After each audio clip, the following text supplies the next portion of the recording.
খলিফাতুল মুসলিমিন আমিরুল মুমিনিন জনসাধারণের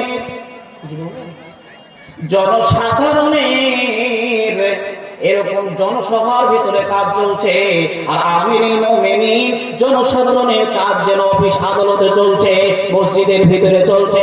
একজন লোক এসে বলছে আমিরুল মুমিনিন যখন বলেছে, হযরত ওমরের কাছে আসলেন, আসার পরে ওমরকে বলছে, ওমর গো, আমি আমার ব্যক্তিগত কাজ নিয়ে আপনার দরবারে এসেছি। আমিরুল মুমিনিন সে সময় কোনো ইলেকট্রিকের ব্যবস্থা ছিল না, এই সময় ইলেকট্রিকের বিদ্যুৎ চলছে, সে সময় কোনো বিদ্যুতের ব্যবস্থা ছিল না। কেরোসিন তেল দিয়ে হযরতে ওমর এবার যেন কি বলে আদালতের কাজ চলছে, অফিসের কাজ চলছে। লোকটি যখন বলেছে আমিরুল মুমিনিন আমি ব্যক্তিগত কাজ নিয়ে আপনার দরবারে এসেছি, আমিরুল মুমিনিনের কাছে বাতিটা জ্বলছে, ফু দিয়ে নিভিয়ে দিয়েছে। লোকটি হতবাক হয়ে গেলেন। এবার আপনাকে একটা কথা বলি, আপনার বাড়িতে যদি মেহমান আসে আর যদি অন্ধকার থাকে, তা আপনি আলো দেওয়ার ব্যবস্থা করবেন কি করবেন না?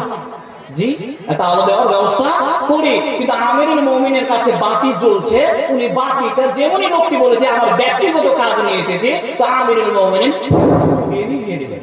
লোকটি হতবাক হয়ে গেলেন। লোকটি আমিরুল মুমিনকে বলছেন, আমিরুল মুমিনিন কারো বাড়িতে মেহমান আসলে অন্ধকার থাকলে বাতি দেওয়ার ব্যবস্থা করে, আর আপনাকে আমি যখনই বলেছি আমিরুল মুমিনিন আমার ব্যক্তিগত কাজ নিয়ে এসেছে, আর আপনি নিভিয়ে দিলেন। আমিরুল মুমিনিন বলছেন, দেখেন নেতা কাকে বলা হয়, নেতা কাকে বলে?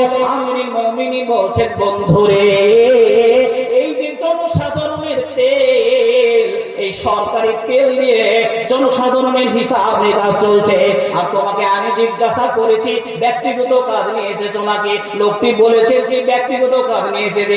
আমিরুল মুমিনিন বলছেন, ভাইয়া রে, তোমার সঙ্গে জনসাধারণের তেল পুড়িয়ে বন্ধুত্ব করতে পারি না। দেখেন নেতার গুরুত্ব দেখেন।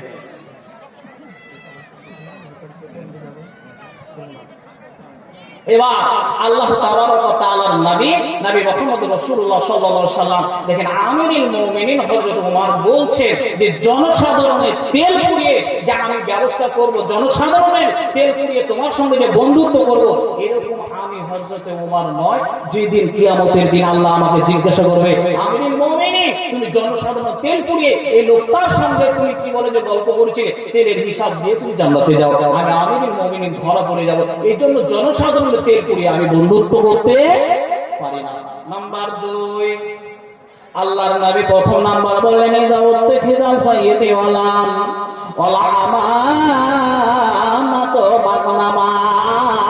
এমন একটা সময় আসবে রে, যে সময়টাতে আমানতের খেয়ানতি চলবে। মাদ্রাসার টাকা ক্যাশিয়ারকে জমা দেওয়া হবে, মসজিদের টাকা ক্যাশিয়ারকে জমা দেওয়া হবে। কাউকে টাকা 10,000 টাকা আপনি ধার দিলেন, এই টাকাটা রেখে দেন ভাই, এই টাকাটা আমানত হিসাবে রাখেন। আল্লাহর নবী বলেছেন, কাউকে যদি 50,000 টাকা আপনি দিয়েছেন আমানত হিসাবে যদি জমা দিয়েছেন, আল্লাহর নবী বলেছেন আমানতদার যখন পৃথিবীর বুক থেকে উঠে যাবে, আমানতদার নিজের যখন খেয়ানতি করবে, আল্লাহর নবী বলছেন ওয়াল আমানাতু বাদনামা, যখন মানুষের ভিতরে আমানতদার হারিয়ে যাবে, যখন মানুষের ভিতরে আমানতদার উঠে যাবে, আল্লাহর নবী বলছেন তখন কিয়ামত চলছে।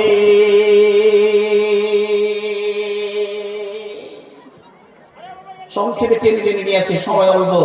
আল্লাহর নামে বললেন যাকাত মাযলামা, মানুষ যাকাতকে জরিমানা মনে করবে, যাকাতকে মানুষ জরিমানা মনে করবে।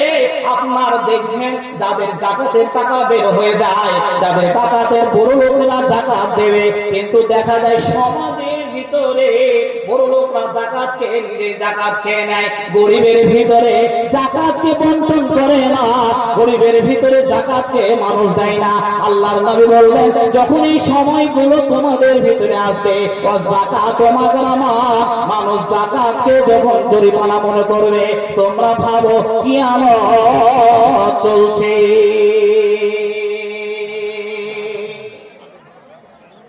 যাকাত মাগরামান, আল্লাহর নামে বললেন তুআল্লিমুল গায়রিদ্দিন, মানুষ যখন পৃথিবীর বুকে দেখবেন, ও পৃথিবীর মানুষের দল শুনে নেন, আল্লাহ তাবারক ওয়া তাআলার নবী বলছেন তুআল্লিমুল গায়রিদ্দিন, যখন মানুষের ভিতরে দ্বীনের শিক্ষার অভাব চলে আসবে, মানুষ দ্বীনের শিক্ষাকে অনীহা মনে করবে, মানুষ পার্থিব শিক্ষা নিয়ে ভেসে যাবে, ইংলিশ শিক্ষা নিয়ে ভেসে যাবে, এডুকেশন নিয়ে ভেসে যাবে, মানুষ ইতিহাস নিয়ে ভেসে যাবে, ভূগোল নিয়ে ভেসে যাবে। কিন্তু আল্লাহ তাবারক ওয়া তাআলার নবী বলছেন তালাবুল ইলমি ফারিজাতুন আলা কুল্লি মুসলিমিন, মানুষ প্রত্যেকটা নর এবং নারীর জন্য কোরআন শিক্ষা করা ফরজ। আল্লাহর নবী বলছেন এমন একটা সময় আসবে যে সময়টাতে মানুষ দ্বীনের শিক্ষার ব্যাপারে মানুষ অনীহা এসে যাবে। দেখেন, চিন্তা করুন, মানুষ দ্বীনের শিক্ষার ব্যাপারে অনীহা এসে যাবে। কেমন করে? দেখবেন যে দ্বীনের শিক্ষা দিতে হবে, এই কথাটা মানুষের গৌরবের নয়। আমার কি বলে যে ছেলে ডাক্তার, আমার ছেলে ইঞ্জিনিয়ার, এটা গৌরবের বিষয়। কিন্তু গৌরবের বিষয় হবে না যে আমার ছেলে ইউনিভার্সিটি, কি বলে যে মদিনা ইউনিভার্সিটিতে মাস্টার্স করছে, এটা আলহামদুলিল্লাহ, এটা গৌরবের বিষয় নয়। আমার ছেলে ডাক্তার, আমার ছেলে ইঞ্জিনিয়ার, এটা মানুষের গৌরবের বিষয়। আল্লাহর নবী বলছেন এই সময়গুলো যখন তোমাদের ভিতরে আসবে, তো তোমরা ভাবো কিয়ামত রানিং চলছে।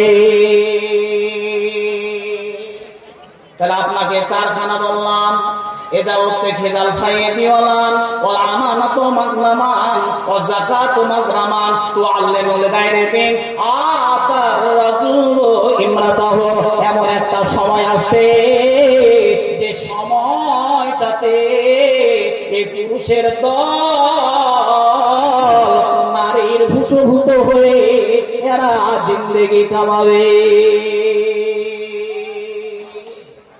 সমাজে নারীরা নেতৃত্ব দেবে, সমাজে নারীরাদের কথায় উঠা বসা করবে পুরুষের দল। সমাজ এমন হয়ে যাবে যে নারীরা যা বলবে তা করছে। আজকে দেখেন কত ছেলে মেয়ে অবাক ভাবে দোকান পাশে চলাফেরা করছে। তা আল্লাহ তাবারক ওয়া তাআলার নবী মুহাম্মদ রাসূলুল্লাহ সাল্লাল্লাহু আলাইহি ওয়াসাল্লাম বলতেন এমন একটা সময় আসবে যে সমাজে নারীর ভূষভূত হয়ে এই পুরুষের দল জীবন কাটাবে। এবার আমি আর আপনি ভাবুন যে জীবনটা কাটাচ্ছি না কোন পথে চলছি। বন্ধুরা আমার, সংক্ষেপে কথাগুলোকে টেনে টেনে আপনাকে উদাহরণ দিতে পারছি না, শুনলেন।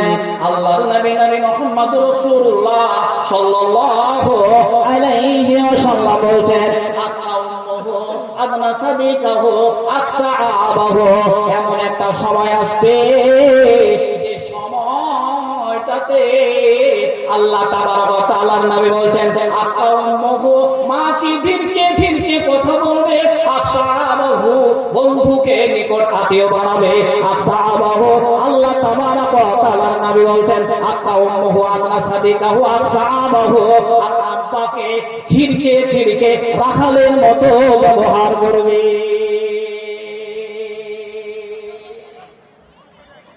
সময়টা চলছে, এমন একটা সময় আসবে যে সময়টাতে আব্বার সঙ্গে অবাধ আচরণ করবে এই যুবকের দল।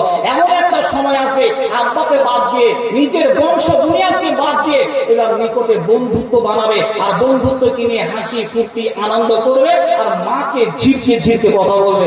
আল্লাহ তাবারক ওয়া তাআলার নবী মুহাম্মদ রাসূলুল্লাহ সাল্লাল্লাহু আলাইহি ওয়াসাল্লাম এমন একটা সময় আসবে যে এই সময়টাতে মানুষ তার কিয়ামতের কথা, মানুষ তার আলামত দেখবে যে এই আলামত গুলো চলছে। আল্লাহর নবী বলছেন তুমি ভাবো যে কিয়ামতটা চলছে। এবার আল্লাহ তাবারক ওয়া তাআলার নবী 6 নম্বরে বলছেন আকাউমুহু, আল্লাহর নবী মুহাম্মদ রাসূলুল্লাহ সাল্লাল্লাহু আলাইহি ওয়াসাল্লাম বলছেন বন্ধুরে, এমন একটা সময় আসবে যে সময়টাতে আল্লাহর নবী বলছেন আমার উম্মতের অবাধ আচরণ করবে। আল্লাহ নবী মুহাম্মদুর রাসূলুল্লাহ সাল্লাল্লাহু আলাইহি ওয়াসাল্লাম বলছেন, হে আমার সাহাবারা শুনে না, আমার মা আমিনা বেঁচে ছিলেন না, আর আমি নবী মুহাম্মদ সাল্লাল্লাহু আলাইহি ওয়াসাল্লাম বলছি, হে আমার সাহাবারা শুনে না, আমি তাকবীরে তাহরিমা দিয়ে যদি নামাজে দাঁড়িয়ে যেতাম, আর আমার মা আমিনা যদি বলতো বেটা মুহাম্মদ, আমি নামাজ ছেড়ে দিয়ে বলতাম মা লাব্বাইক, তোমার বেটা মুহাম্মদ হাজির আছে। এরই নাম মা। এবার আল্লাহর নবী মুহাম্মদুর রাসূলুল্লাহ সাল্লাল্লাহু আলাইহি ওয়াসাল্লাম একজন সাহাবা ইয়ামান থেকে যাবে মদিনায় মুনাওয়ারায় হজের জন্য।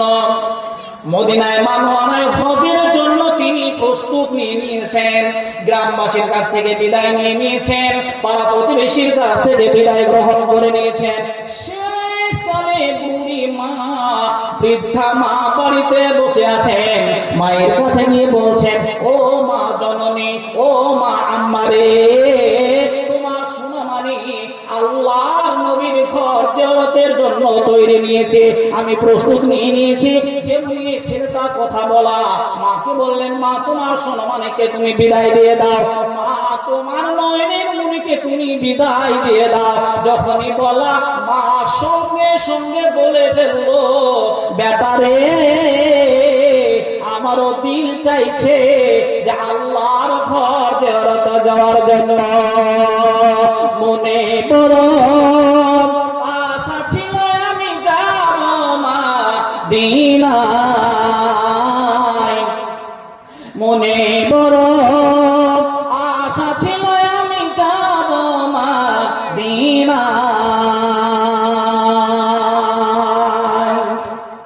কাফেলাতে কে যাও তুমি, কে যাও তুমি পেয়ে, এ গরিবের সালাম দিও নবীর রওজায়।